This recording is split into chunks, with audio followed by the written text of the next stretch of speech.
Bienvenidos todos en esta mañana, una vez más, qué gusto tenerles acá. Qué bueno poder hacer una profundización en el sentido. Juan Pablo nos decía al inicio, la razón, el motivo es siempre importante estarlo calibrando porque en medio de un sistema que nos pinta muchas definiciones lamentablemente incorrectas, es importante calibrar, ser precisos en que la razón siempre es Cristo. Él es. Y yo quiero con esta predicación dejar con usted tres lecciones de Navidad. Navidad es importante también entender de qué estamos hablando. Navidad es la palabra nacimiento.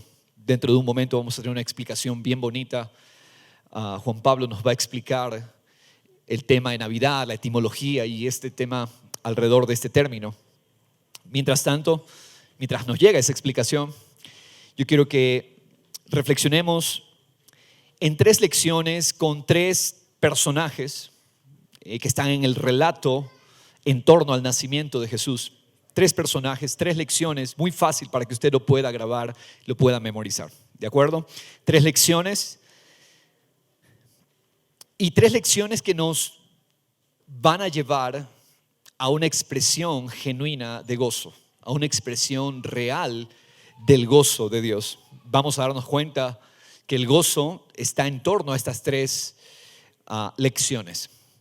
Pero las lecciones específicamente empieza con, vamos a ponerle, para recordarnos también, vamos a usar tres términos que empiezan con la misma sílaba: respuesta, recompensa, revelación. ¿De acuerdo? Vamos a guardar esas tres palabras: respuesta, recompensa, revelación. Ahora, no me queda la menor duda de que todos buscamos respuestas. Estamos necesitando muchas veces respuestas. De hecho, solemos hacer peticiones y estas peticiones requieren una respuesta. Entonces, no solamente que buscamos respuestas, también buscamos la bendición. El hombre intenta tener la bendición. La palabra para bendición que vamos a usar es la palabra recompensa, porque es donde Dios derrama su recompensa, donde Dios derrama su bendición. Y la palabra revelación, donde Dios se revela. Entonces, ¿a qué se responde? ¿A qué responde Dios? ¿Dónde está la bendición o la recompensa de Dios? ¿Y dónde está la revelación, la verdadera revelación de Dios? Y el primer personaje que nos va a ayudar a ver esto, no se pierda por favor de Juan 14, estamos allí, luego vamos a ir al pasaje del personaje. El primer personaje es Zacarías. No sé por qué razón, pero generalmente hay un estigma negativo alrededor de Zacarías. Sabemos, o algunos sabrán, que Zacarías quedó mudo cuando se le llegó la noticia de que él y su esposa, que eran ancianos, iban a concebir.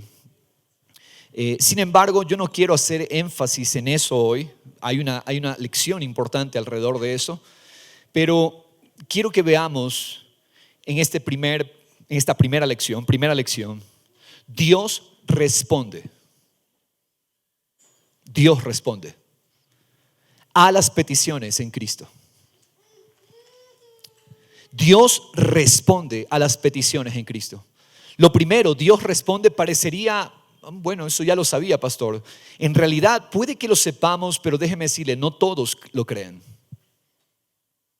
Puede que conozcamos aquella idea, pero en realidad muy pocos son los que toman a Dios seguro en su palabra. Yo quiero decirle esta mañana puntualmente, sí, Dios responde.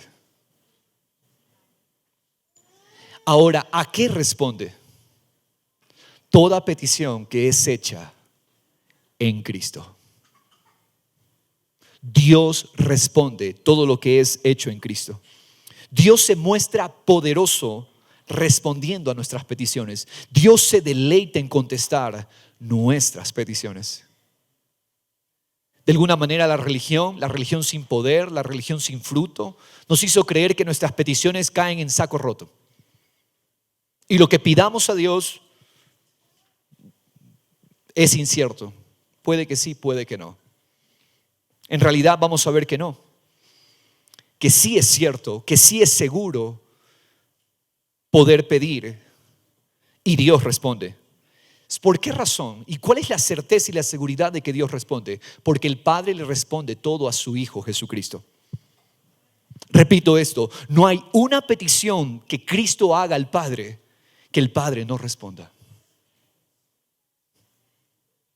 Hermanos, el Padre responde toda petición en Cristo. Y eso es la más grande noticia para todos los creyentes que estamos en Cristo. Dios responde a su Hijo.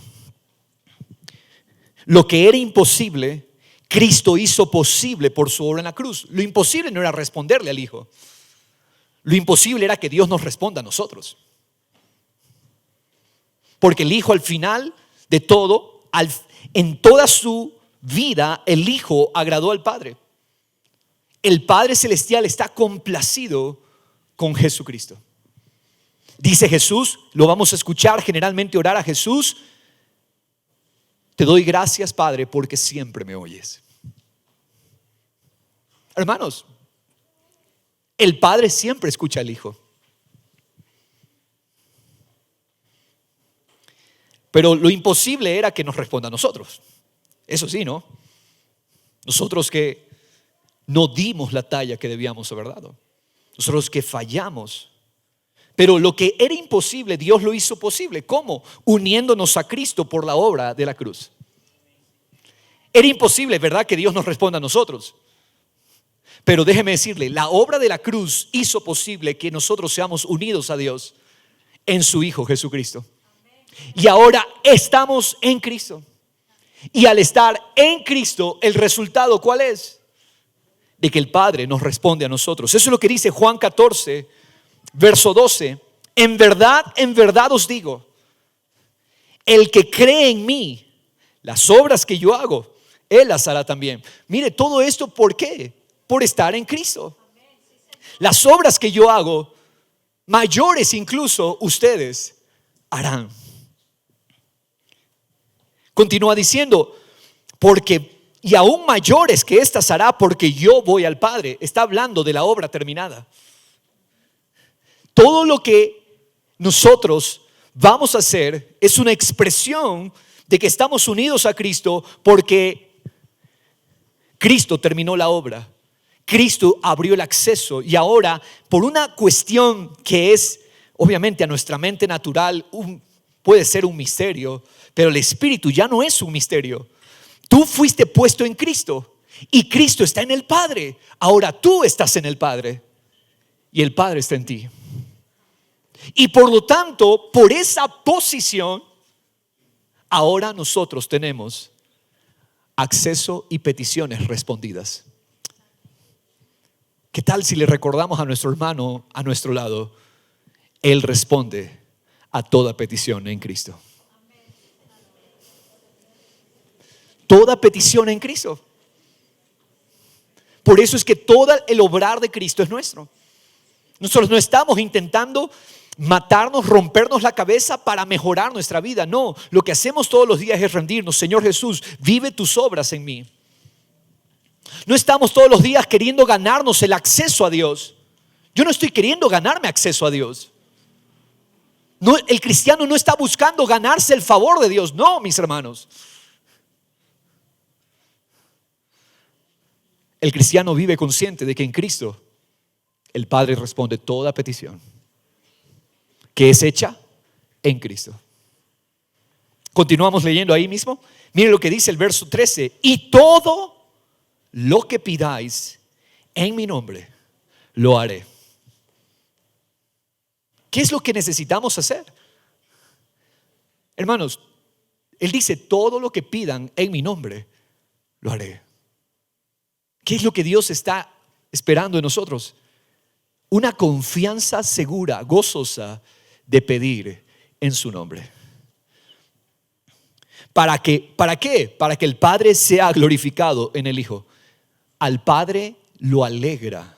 El Padre se glorifica, el Padre se deleita en responder toda petición en el Hijo. Miren, mi hermano, yo sé que muchas veces tenemos esta idea, estoy cansando a Dios. No.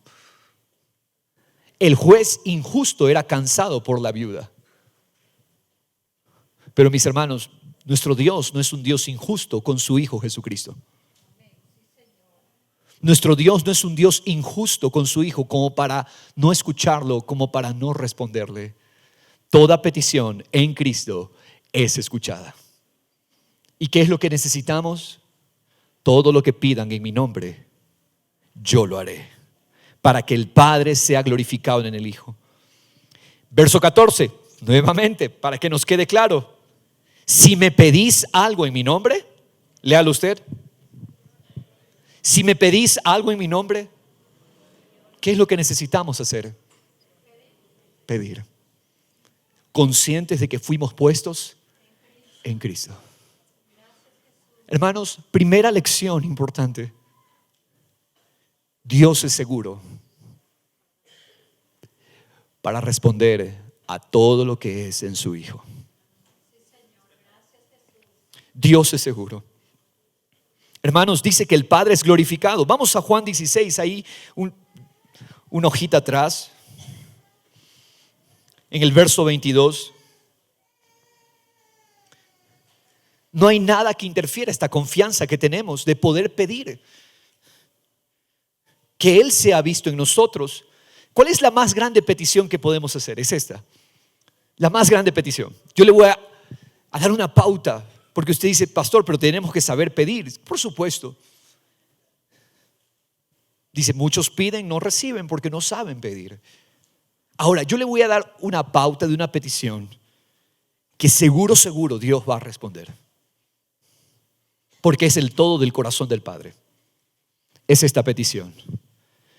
Padre, haz que tu Hijo Jesucristo sea formado en mí y visto en mí. Que la vida de tu Hijo sea vista a través de mí. Que el carácter y la imagen de Cristo sea formada completamente en mí. Dios responde esa petición. Dios la responde. Mire lo que dice Juan 16, verso 22. Por tanto, ahora vosotros tenéis también aflicción, pero yo os veré otra vez. Estaban ellos afligidos. Los discípulos estaban tristes. Pero les dice, hey, yo los voy a ver otra vez y vuestro corazón se alegrará y nadie os quitará vuestro gozo. Siempre, hermanos, cuando vemos el obrar de Dios, siempre esto termina en gozo.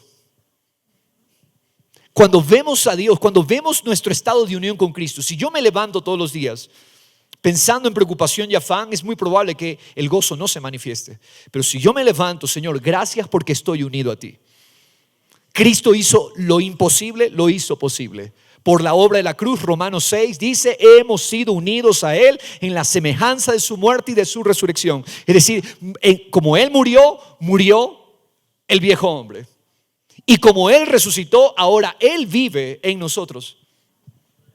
Y si yo medito en ese hecho, sencillo, hermano, no es complejo, es sencillo.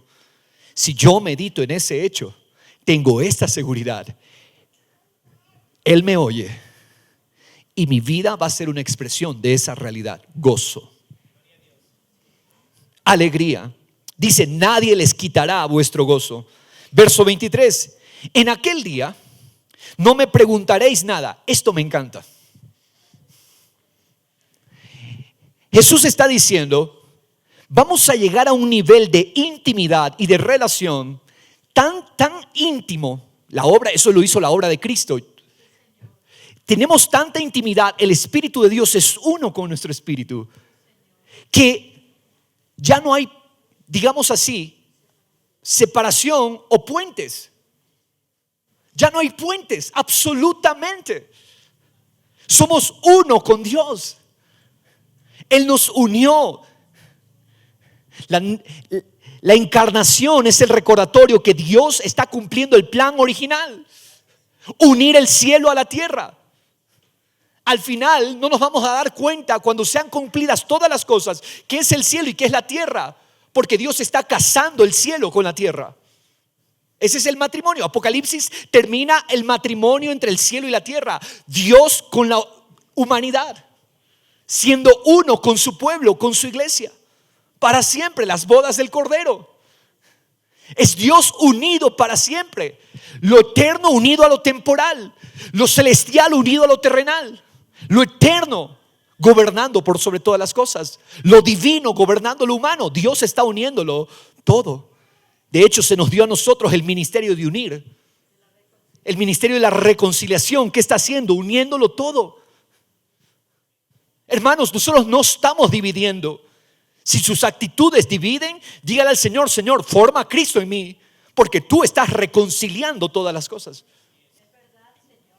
Y tenemos ese poder. Por lo tanto, mis hermanos, ahora hay un nivel de intimidad y relación en el Espíritu que ya no hay separación. Somos uno con Dios. Por eso Jesús dice: en ese día no me preguntaréis nada.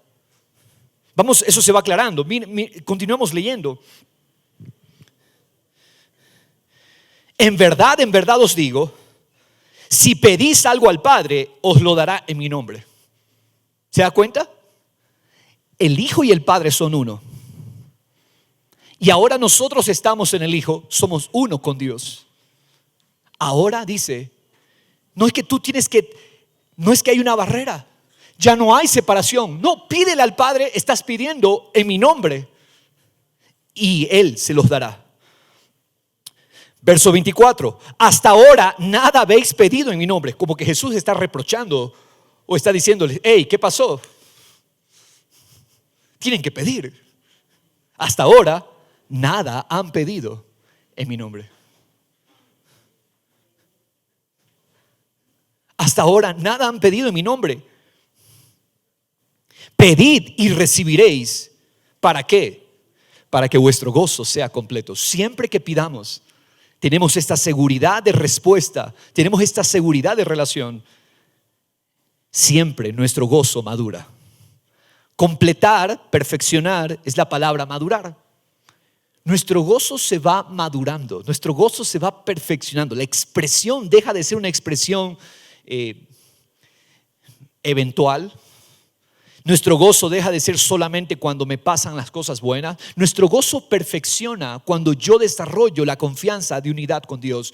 El Padre y yo, dijo Jesús, somos uno. Y ahora Jesús nos está diciendo: y ustedes, yo voy a hacer una obra en la cruz. Esto es horas antes de ir a la cruz. Ahora ustedes serán uno con nosotros, porque yo lo estoy uniendo todo. Por lo tanto, pidan con esa confianza, pidan con esa seguridad. Qué hermoso. Estas cosas, les dice Jesús en el verso 25, os he hablado en lenguaje figurado. Viene el tiempo cuando no les hablaré más en lenguaje figurado, sino que os hablaré del Padre claramente. Mira, ya no hacen falta las sombras, las figuras.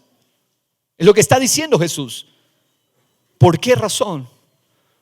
Porque ahora tenemos la esencia y la sustancia.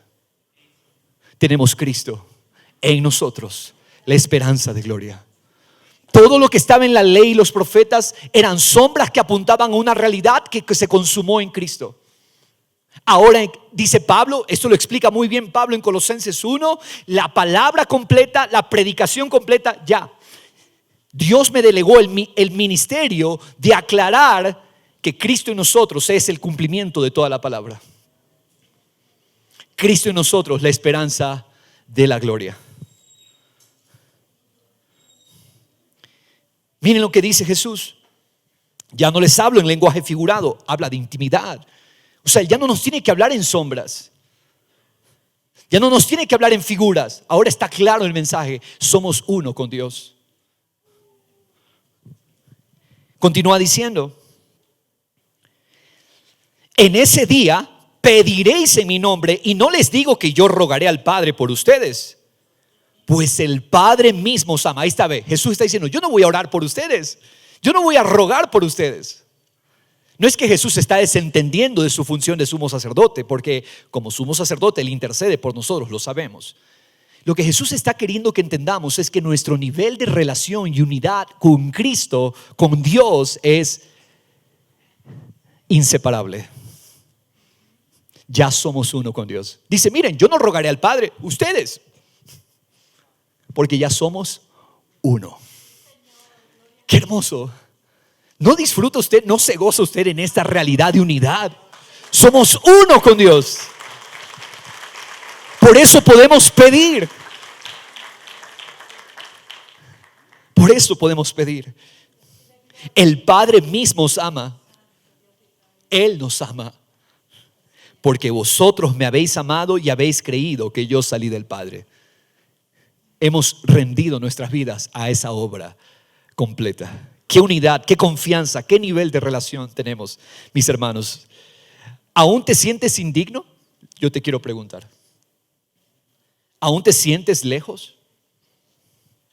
Mira a la cruz, donde fuimos unidos a Dios para siempre. ¿Aún te sientes lejos? No, Dios escucha a ciertas personas espirituales. No. Dios escucha y responde a todo aquel que está en Cristo. Dios escucha y Dios responde a todo aquel que está en Cristo. Esa es la seguridad que tenemos. Mis hermanos, Zacarías, el sacerdote, su esposa Elizabeth, no podían tener hijos. Ella era estéril, ambos de edad muy avanzada. Aquí nos recuerda a una pareja de ancianos que no pueden concebir, Abraham y Sara, ¿no? Ellos amaban, dice Lucas 1, que esta pareja amaba y temía al Señor. Dios había decidido traer por medio de esta pareja a Juan el Bautista, a través de esta pareja de ancianos, aquel que iba a preparar la entrada del Hijo de Dios al mundo. Pero lo que quiero resaltar, yo sé que ustedes pueden saber algunos detalles más de la historia, pero lo que yo quiero puntualizar, no sé si usted había visto esto. Zacarías había pedido un hijo. ¿Y qué estamos aprendiendo en esta primera lección? Dios responde. Zacarías, por lo tanto, es una sombra del creyente en el nuevo pacto, de esta confianza que tenemos, de que aunque parezca tardar la respuesta, en Cristo Dios responde. Miremos por favor Lucas 1, versículo 12.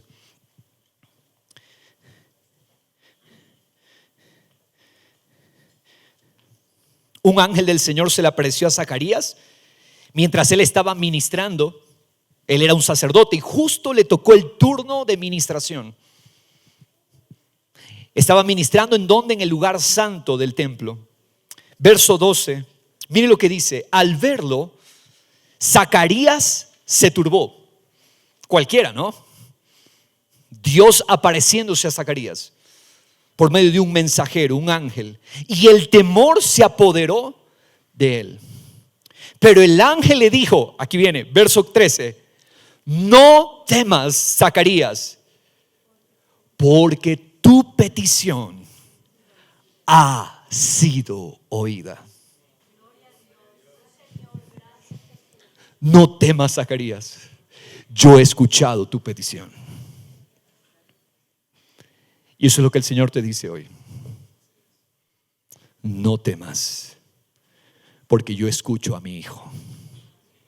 Yo escucho a mi Hijo Jesús. Él me agradó y Él me complació. Y tú puedes tener la seguridad de que Él te responde a ti también, por estar en Cristo. Qué hermoso. Tu petición ha sido oída. Y ahora mira en qué termina. Dice, pidan para que su gozo sea completo. Dijo Juan, ¿verdad? Lo leímos, Juan 16. Ahora dice, tu mujer Elizabeth te dará a luz un hijo y lo llamarás Juan, verso 14. Y tendrás gozo y alegría. Primera lección, Dios responde. Y cuando Dios responde, Dios producirá gozo y alegría. Nuestro gozo se perfecciona. Y muchos, no solamente que tú eres alegrado, cuando las personas ven tu gozo, tú contagias con el gozo del Señor. ¿Sabes que la amargura se contagia? El gozo también. El gozo es una paz, es Dios gobernando. Hemos definido anteriormente qué es paz. Paz no es otra cosa que Dios gobernando. Paz es el gobierno de Dios. Él es el príncipe de paz. Dios gobierna.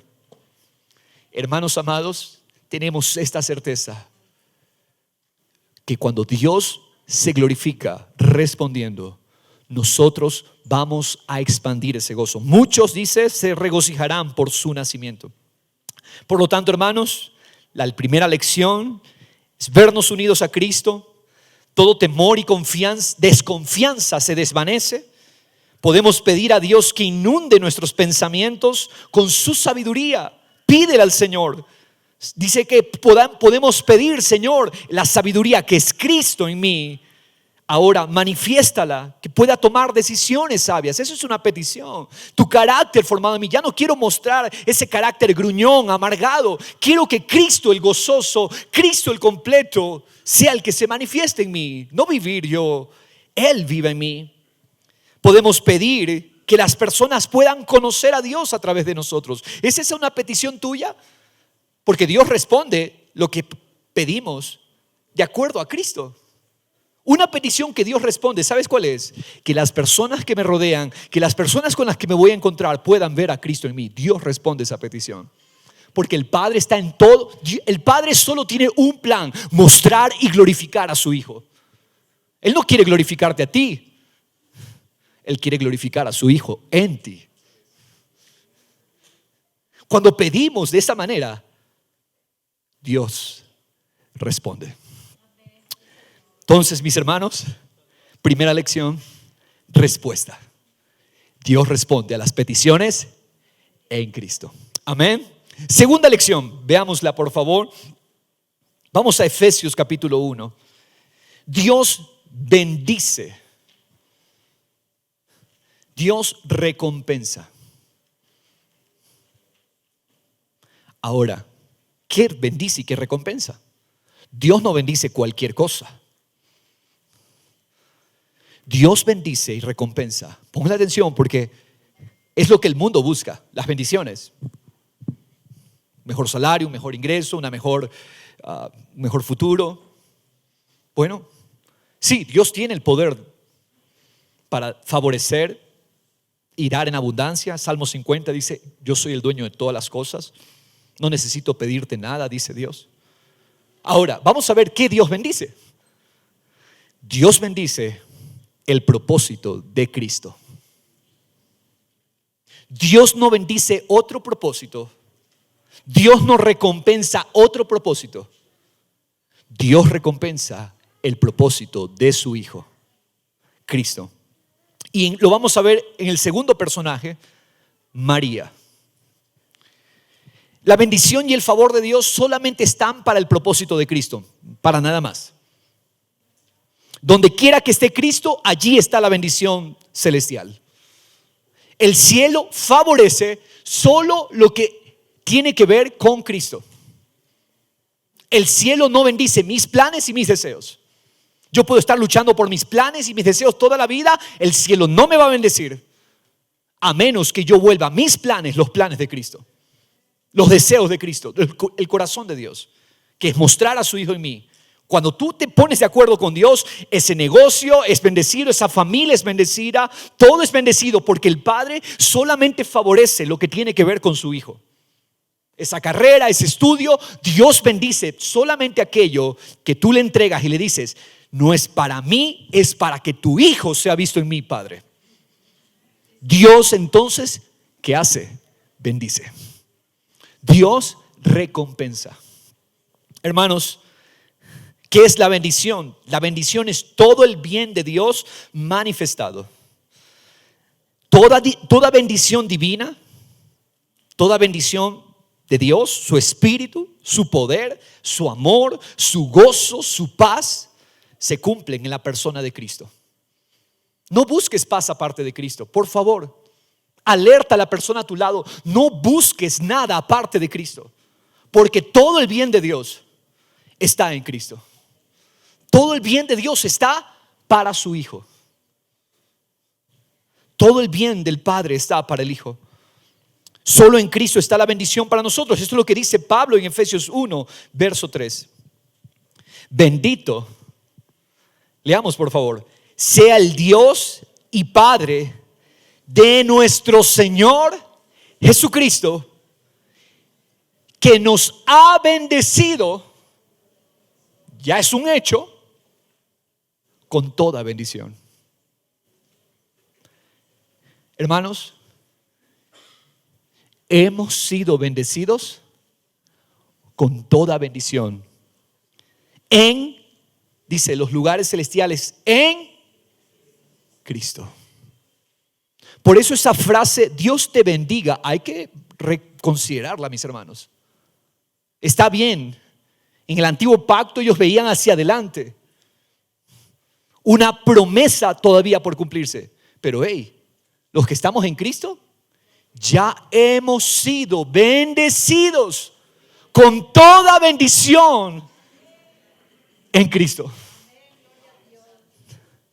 Toda bendición espiritual está en Cristo. Hermanos, eso cambia nuestro rostro. Eso cambia nuestra expresión. Cambia nuestro gozo. Modifica completamente nuestras expectativas. Toda demanda queda en el suelo. Verso 7. En Él tenemos, resalte eso por favor, en Él tenemos redención mediante su sangre. Verso 7 estamos, el perdón de nuestros pecados según las riquezas de su gracia. ¿Según qué? Las riquezas de su gracia. Hermanos, toda bendición ya ha sido dada en Cristo. Necesitamos notificar a nuestra alma de ese hecho. Necesitamos recordarle continuamente a nuestra alma, toda bendición ya la tengo en Cristo. ¿Por qué voy a vivir de otra manera? Si Él lo dice, yo me rindo a su palabra. Si Él lo dice, yo confío en lo que Él dice. Toda bendición ha sido dada a Cristo. Y en Él tenemos todo esto. Gracia, continúa el verso 8, que ha hecho abundar para con nosotros. Es una gracia abundante. No nos hace falta nada.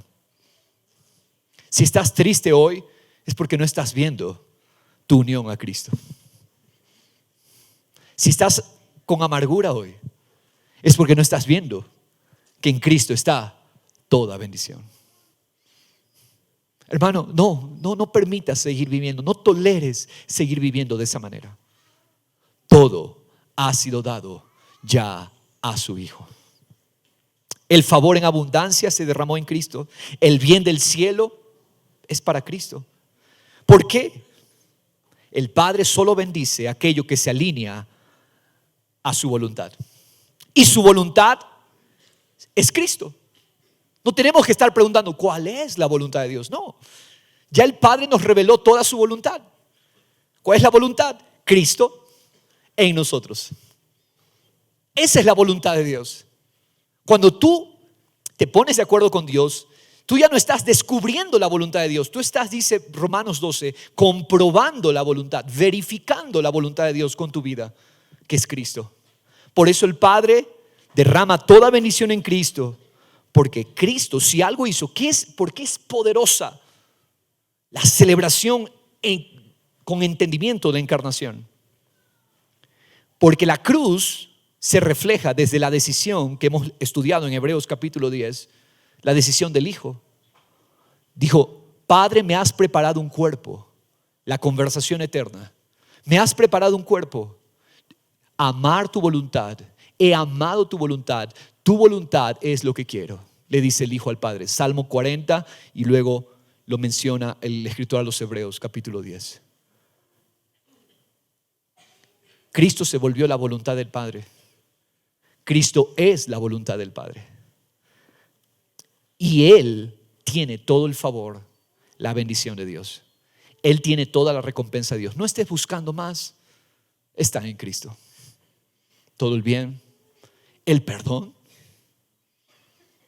la paz, la seguridad de su salvación es Cristo.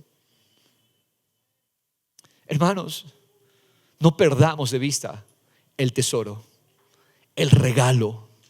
Este es el regalo que se nos puso en Cristo. Y en Cristo está toda la bendición del Padre. ¿Dónde estará la manifestación de la bendición de Dios? Donde esté Cristo. Donde se ama su voluntad, donde se ama su deseo. Y Jesucristo fue el cumplimiento. Jesús amó la voluntad del Padre. Por eso es que el Padre dijo: te favorezco, hijo mío. Dice el Padre, Jesús no había hecho nada públicamente hablando. Recién cuando Él se bautiza estaba empezando su ministerio público.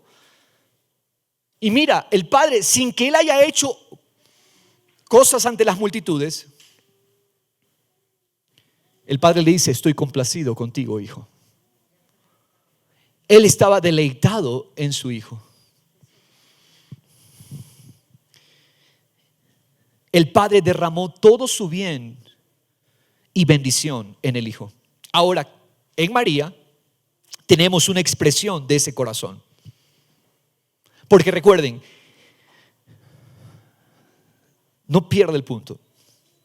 El Padre solo bendice su deseo, su propio deseo, su querer, su voluntad. Cristo amó la voluntad y el deseo del Padre. Nadie como Él amó el deseo y la voluntad del Padre. Ahora, el Padre derramó toda bendición en Cristo. Ahora, María es una sombra de ese corazón. ¿Por qué? Porque ella se rindió al deseo del cielo. María se rindió al propósito de Dios. La noticia de quedar embarazada por una causa extraña era una noticia que volcaría sus planes propios en ese momento. Estaba desposada. La palabra nos dice que ella estaba ya comprometida. Y que tú estás en compromiso con alguien y de repente estás embarazada por una causa extraña para ti. No se diga para las personas que observan. Pero ella, ¿qué pasó? Ella se dispuso gozosamente para permitir el cumplimiento de la palabra. En medio de una noticia conmovedora, porque a cualquiera conmovería una noticia: vas a quedar embarazada. En medio de esa noticia, ella hizo el canal de confianza en Dios. Es por eso que Dios manifestó en ella su gozo, su favor. Vamos a Lucas 1, verso 28. Qué tremendo. Miren cómo saluda el cielo. Entrando el ángel, le dijo: salve. Esa palabra yo sé que no la entendemos nosotros. La palabra salve es una palabra griega que significa regocíjense. Regocíjate. Es un saludo de alégrate. Muy favorecida. ¿Qué significa eso? Ricamente bendecido. Favorecido significa ricamente bendecido. Ricamente bendecida. Wow, la bendición de Dios está allí. La bendición de Dios está en esa señorita. La bendición de Dios, toda la bendición, todo el favor de Dios está en esa señorita. Ahora, ¿por qué? Vamos a ver la razón por qué. Continúa diciendo: el Señor está contigo. Ahora, para entenderlo, entendamos esto, ¿no? En términos reproductivos, era imposible que María pueda concebir sin unirse a un varón. Dentro de ella no había sucedido nada que le permita concebir. El vientre de María estaba vacío. ¿Cómo estaba el vientre de María? Vacío. En Génesis 1 vemos un paralelismo. ¿Cómo estaba la tierra en el principio? Desordenada y vacía. Estas palabras, desordenado y vacío, en el hebreo significan sin propósito y sin gloria. Cuando algo se dice está desordenado y vacío, significa no tiene propósito y no tiene gloria. Pero esa tierra que estaba sin propósito y sin gloria, sin Dios, sin la manifestación de Dios, esa misma tierra vacía recibió propósito y gloria cuando la palabra se unió al Espíritu de Dios que se movía en la superficie de las aguas. Veamos el cuadro: sin propósito y sin gloria, toda la tierra. Ahora el Espíritu de Dios se está moviendo en la superficie y la palabra que Dios envía se une al Espíritu y produce la creación. Hermanos, tal como el poder creativo divino creó todas las cosas por la palabra que Dios dio, cuando Dios habló a María, el Espíritu tomó la palabra e infundió aliento de vida en el vientre de María. ¿Qué fue lo que hizo María? ¿Ella era especial o ella era, como se dice en la religión, inmaculada concepción? Tengamos cuidado con esas cosas porque eso no está en la palabra. María era una persona tan necesitada de la gracia salvadora como nosotros. Es muy importante entenderlo. Pero hubo en ella, por el obrar de Dios, por supuesto, no nos perdamos, por el obrar de Dios, hubo en ella una disposición a confiar en Dios. ¿Qué fue lo que hizo ella? Se gozó en Dios. Ella declaró: yo soy el espacio. Me viene esa noticia. Esto es lo que dice María: yo soy el espacio, yo soy esa tierra desordenada y vacía. Yo soy el terreno para que Dios cumpla su deseo en mí. Lucas 1:34, María dijo al ángel: ¿cómo será esto? ¿Cómo será esto? Es imposible, puesto que soy virgen. No he tenido relaciones. No he tenido intimidad con hombre alguno. Verso 35, respondiendo el ángel le dijo: el Espíritu Santo vendrá sobre ti y el poder del Altísimo te cubrirá con su sombra. Ahí está, el Espíritu Santo. Pero ¿qué se requiere para que haya vida? Se requiere de dos agentes, ¿verdad? El Espíritu Santo tomó ¿qué cosa? La palabra que María creyó. Wow. El Espíritu Santo vendrá sobre ti y el poder del Altísimo te cubrirá con su sombra. Por eso, lo santo engendrado, el santo niño que nacerá, será llamado Hijo de Dios. He aquí, póngale atención al siguiente detalle porque no está por gusto.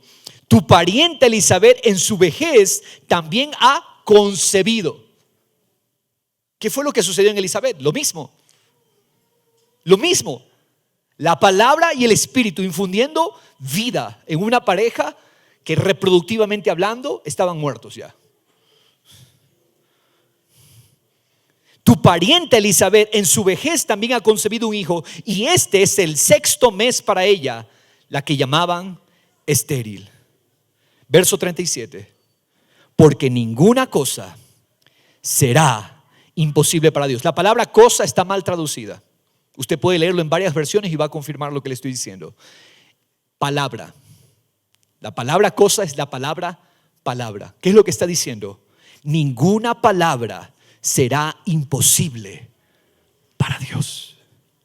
Entonces María dijo, ahí está, fíjate por qué la bendición de Dios, el favor de Dios vino sobre María. ¿Qué dijo ella? No tenemos el versículo. He aquí la sierva del Señor. ¿Sabe por qué estamos peleando para la bendición? ¿Sabe por qué estamos muchas veces preocupados, afanados, cansados, agotados para lograr tener la bendición, el favor, los bienes? ¿Sabes por qué? Porque no nos disponemos para Dios. Queremos que Dios trabaje para nosotros, pero Dios no trabaja para nadie. Él trabaja para su propia gloria, para su deseo.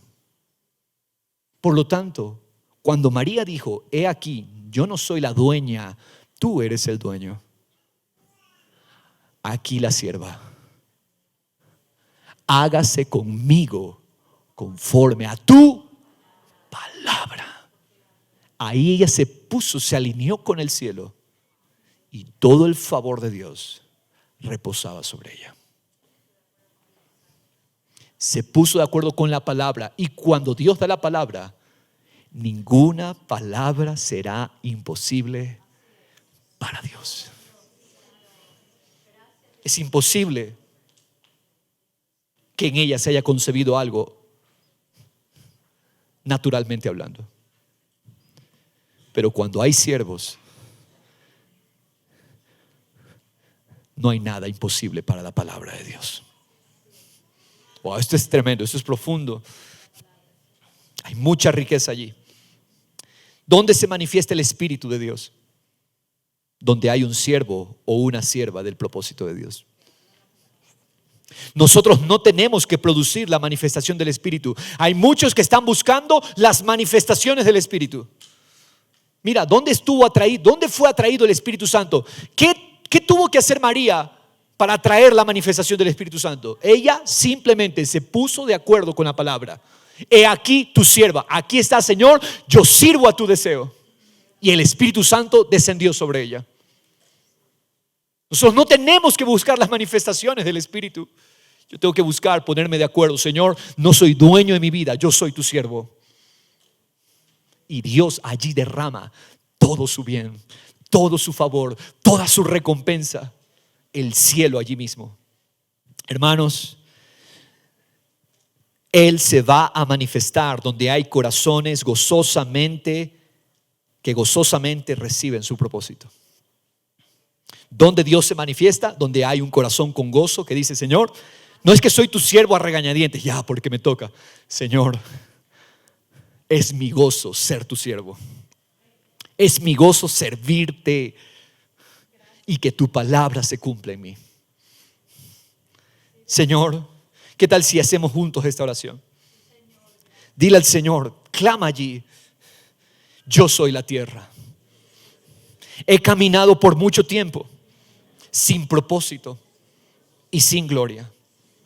Abrazo tu propósito. Abrazo tu deseo. Cristo manifestado en mí. Ahora que tu Espíritu Santo muestre tu vida y poder a través de mí. Hazlo, Señor. Amén. ¿Qué hiciste? Te pusiste de acuerdo. Yo soy la tierra. Sin propósito y sin gloria he caminado por mucho tiempo. Pero tú eres el que da la palabra y ninguna palabra será imposible para Dios. Hermanos, es tremendo esto. Porque la bendición de su poder, la recompensa de Dios está donde está su propósito, donde está Cristo. Entonces, segunda lección queda clara. Dios bendice, recompensa el propósito de Cristo. No hay otro propósito sino ese propósito. Y tercera lección quiero dejarle, mis hermanos. Dios se revela donde está el carácter de Cristo. Wow, esto me da durísimo. Dios no se revela a cualquiera. Dios se revela, revelar, mostrarse, a eso estamos hablando, no de rebelde, no de rebelión. Dios se muestra donde está su carácter. Dios se hace conocer donde está su carácter. donde está el carácter de Cristo. Y el personaje o los personajes que vamos a ver aquí, los pastores. Dios se da a conocer. Ese es el principio aquí. Dios no es un Dios que quiere permanecer oculto. Dios no es un Dios que quiere permanecer aislado.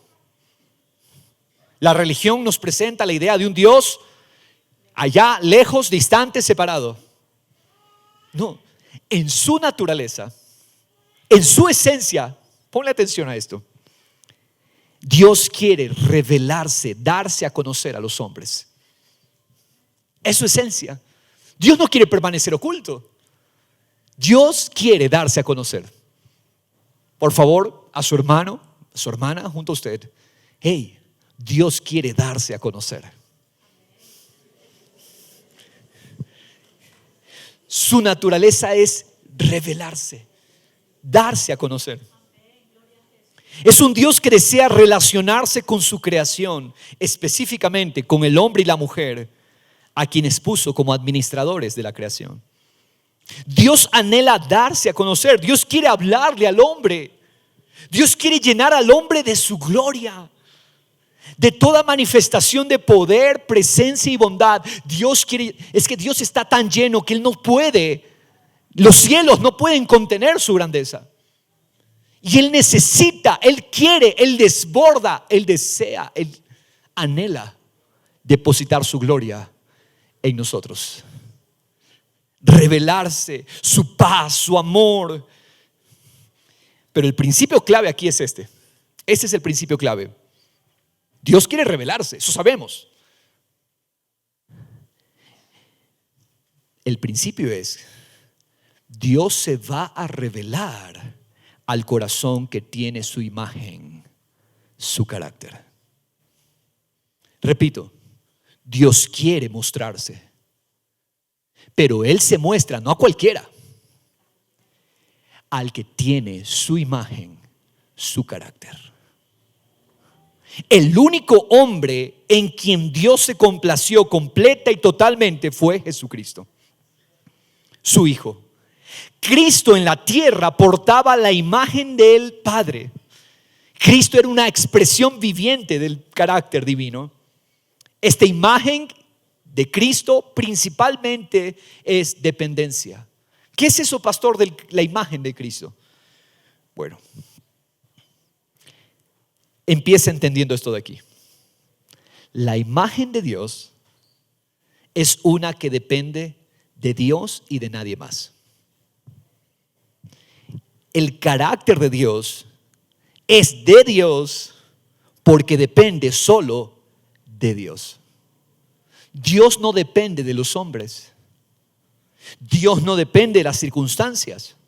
Dios no depende de, me salió mal el plan. No. Todo en Dios depende de sí mismo. Por lo tanto, cuando Cristo en la tierra caminó, Él portaba ¿qué imagen? La imagen de dependencia. ¿De quién? Del Padre. Cristo está dependiendo del Padre. 100%. Todo en Cristo es dependencia del Padre. Hermanos, por eso es que el Padre lo validó. Por eso es que el Padre lo aprobó, se complació en él. Jesús caminaba en una estrecha relación de amor con el Padre Celestial. En Cristo no hay otro deseo, otro anhelo, solo el Padre. Entendamos que es imagen de Dios, hermanos. La imagen de Dios es dependencia absoluta de Dios. Ese corazón, a ese corazón Dios se le va a mostrar. Encuentra a Dios un corazón que depende, está buscando un corazón. Ahí, un corazón que depende. Allí Dios valida. Allí Dios se complace. El humilde es aquel que depende.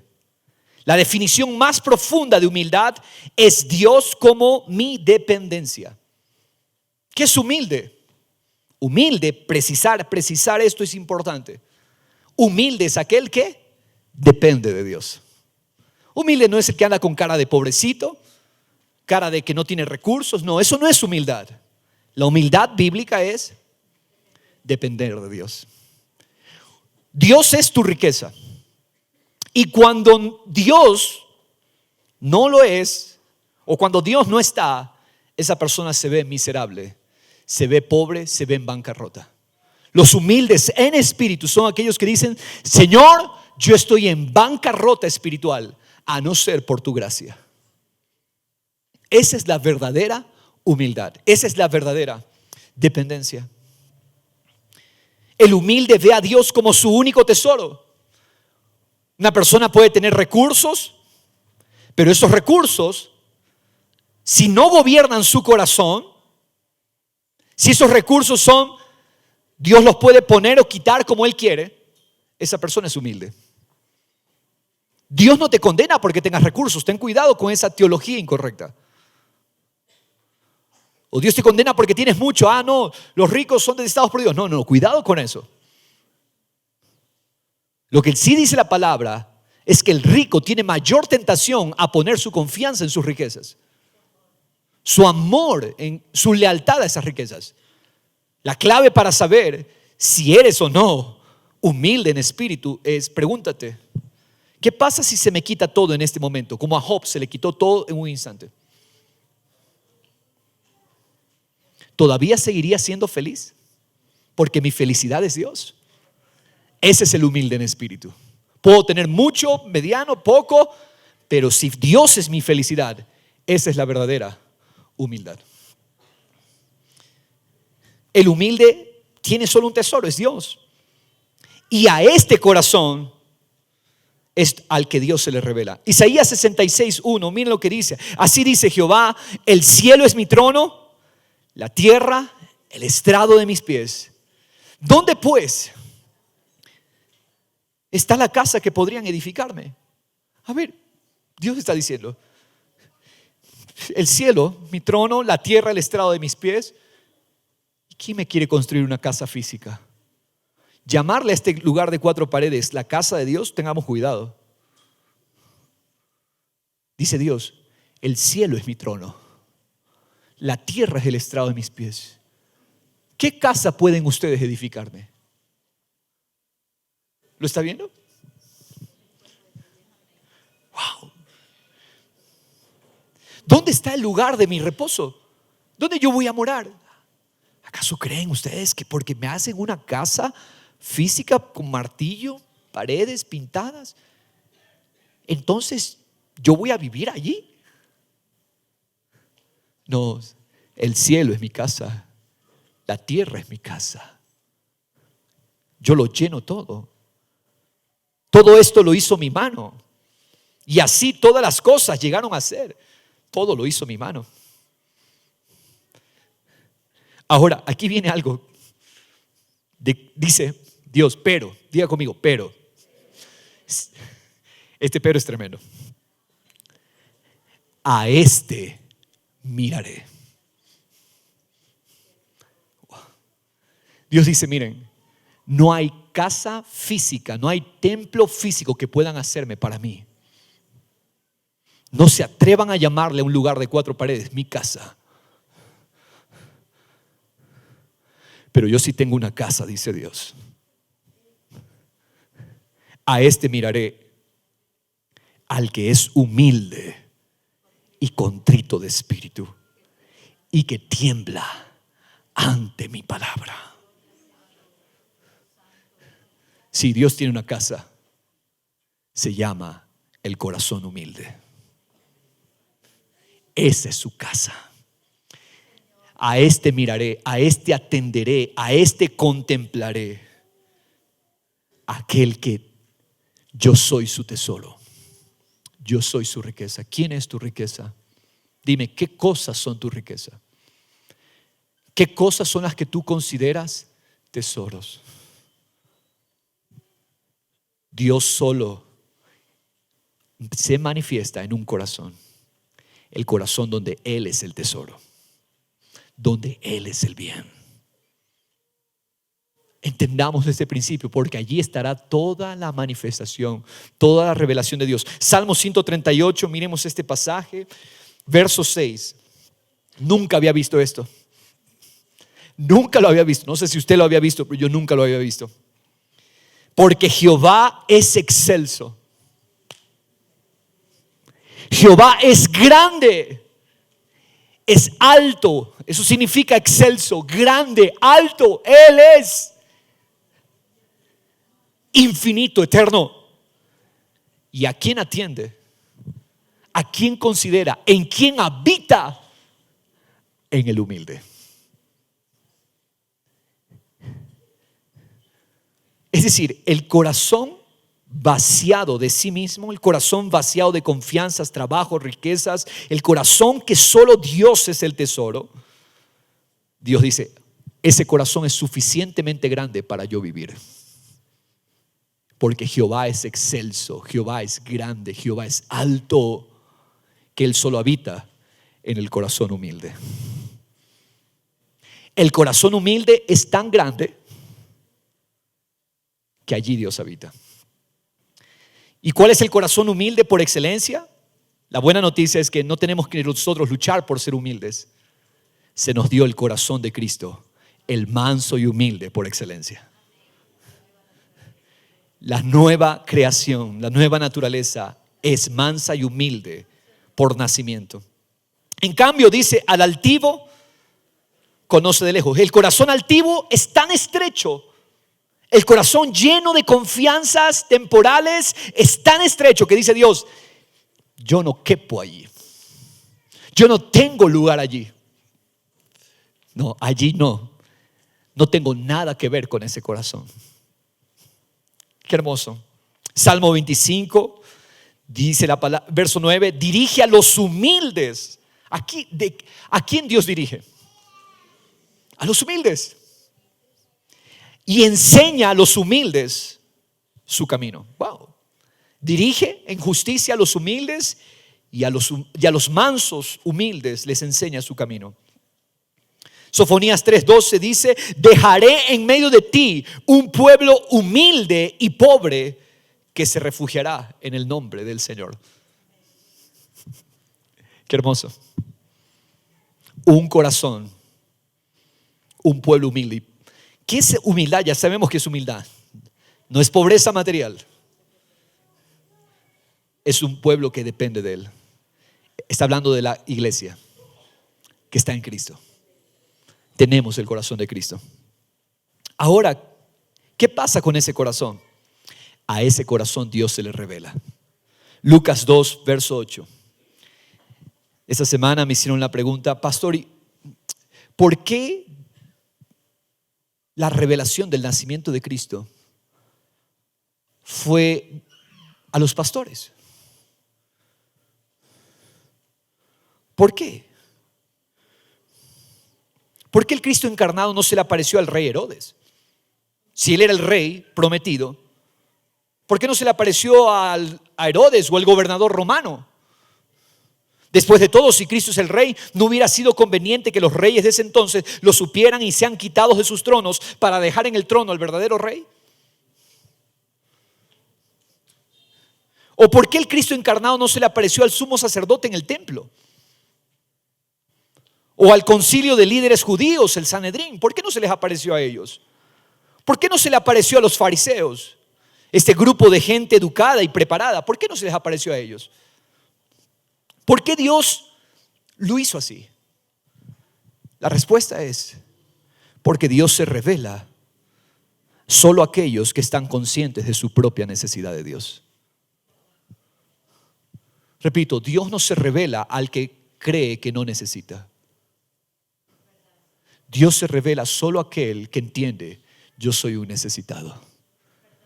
Yo estoy en bancarrota espiritual y solo Dios puede hacerme feliz y completo.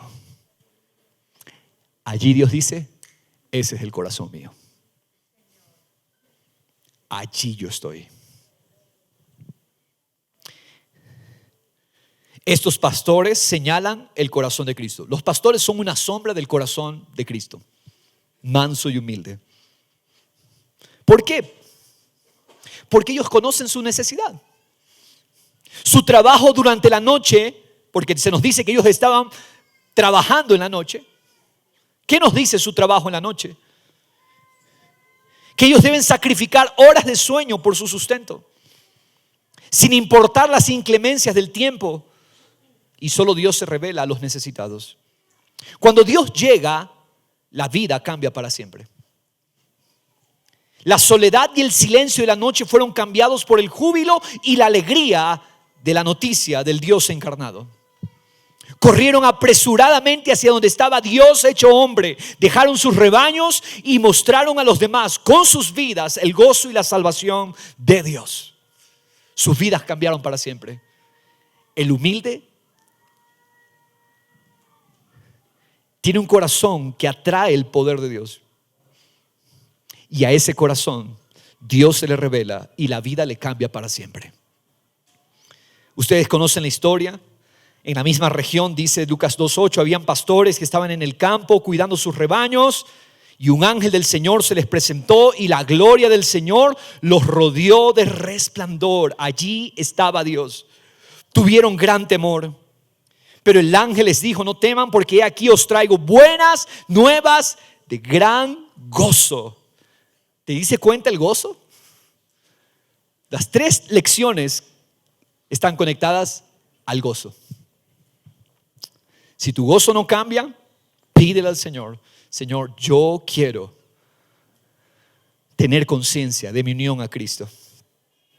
Os traigo buenas nuevas de gran gozo que serán para todo el pueblo. Ha nacido hoy en la ciudad de David un Salvador, que es Cristo el Señor, y esto les servirá de señal. Ahí está la señal: un niño envuelto en pañales, acostado en un pesebre. De repente apareció con el ángel una multitud de los ejércitos celestiales, alabando a Dios, diciendo: gloria a Dios en las alturas. Y aquí está el detalle: y en la tierra, paz. ¿Qué es paz? Dios gobernando entre los hombres, en quienes Él se complace. ¿Cuáles son esos hombres en los que Él se complace?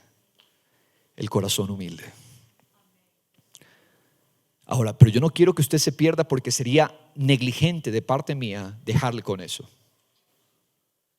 Recuerde, el corazón humilde es Cristo. Él es el humilde. Yo no tengo humildad por mí mismo. Todos los días clamo: Cristo el humilde, vive tú en mí. Yo soy orgulloso. Yo soy altanero. Pero el humilde: aquí está tu tierra. Fluye tú a través de mí. Vive tú a través de mí. ¿Qué crees que va a pasar? Dios se va a revelar. Porque Dios no se le revela al altivo. No se le revela a Herodes, no se le revela al sumo sacerdote. Dios se le revela. Dios se da a conocer a aquellos que dicen: yo estoy en Cristo y soy necesitado de Cristo. Ninguna cosa aquí en esta tierra me puede completar. Tú eres todo mi bien, tú eres todo mi tesoro. Aquella persona que entiende hoy que Dios responde toda petición en Cristo, que Dios recompensa todo el propósito de Cristo, y que Dios se revela a aquel que tiene la imagen de Cristo.